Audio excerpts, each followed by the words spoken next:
Hi friends, biceps train చేసేటప్పుడు ఎలా ఈజీగా చేస్తే ట్రైన్ అవుద్ది అనేసి చూద్దాం. డంబుల్స్ రెండు ఈ విధంగా పట్టుకొని హ్యాండ్ పొజిషన్ చూసుకుంటే సరిపోతుంది.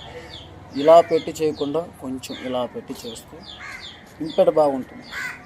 ఇప్పుడు ఏంటంటే ఇక్కడ తీసుకుందాం, హాఫ్ బైసెప్ వర్కౌట్ చేద్దాం. 1 2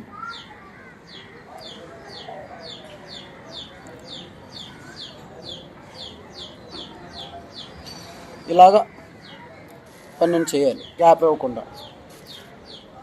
1 2 3 4 5 ఇలా ఒక 12 చేస్తే ఇంకా బైసెప్ లెవెల్ వేరే విధంగా ఉంటుంది. ఓకేనా?